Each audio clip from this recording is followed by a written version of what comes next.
Escape Game, c'est une histoire d'amitié en fait, c'est l'histoire de tous les amis du monde en fait, qui se connaissent, enfin soi-disant qui se connaissent.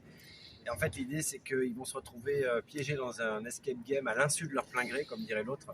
Et cet escape game va les provoquer, va les pousser à tout se dire, tout ce qu'ils ont toujours su et tout ce qu'ils n'ont jamais dit, entre eux et chacun pour soi. Donc c'est une histoire individuelle et c'est une histoire collective, c'est une histoire d'amitié, c'est une histoire de vérité, c'est une histoire d'amour, c'est une histoire de non-dit, c'est une histoire de tout, c'est une histoire de vie. Et c'est une histoire en fait où ils vont être mis à l'insu de leur plein gré dans un escape game qui a la particularité d'être technologique. Et en termes de mise en scène sur le spectacle, on travaille avec la vidéo qui va être pas que des vidéos qui vont popper à certains moments pour faire avancer l'histoire, mais qui va faire partie du décor.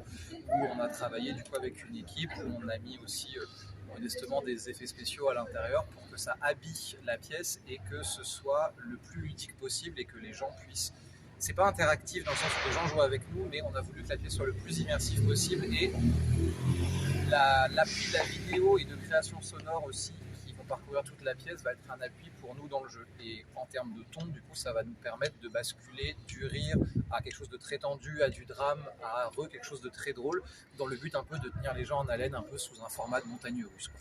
Et on est tous les quatre sur scène, il y a un cinquième personnage qui est l'intelligence artificielle qui contrôle le jeu, ChatGPT, version théâtre, qui sait tout sur chacun d'entre nous, qui sait tout sur nous, sur notre histoire et sur nos secrets. Et elle va venir appuyer là où ça fait mal. Et c'est ça qui est bon dans cette pièce aussi.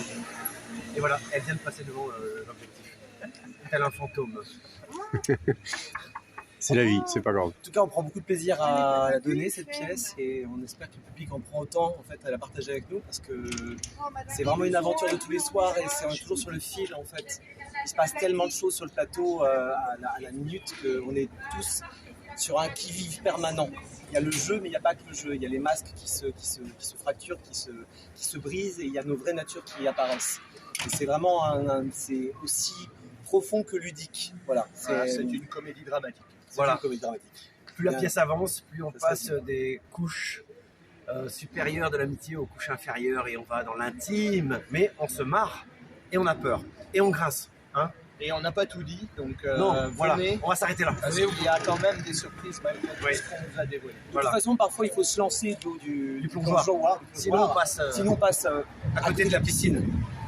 Et vous pouvez retrouver la pièce du coup au Théâtre du Funambule ici, tous les lundis et mardis avec une alternance 19h ou 21h. Vous pouvez voir sur le site du théâtre. On joue donc tous les lundis et tous les mardis jusqu'au 2 janvier.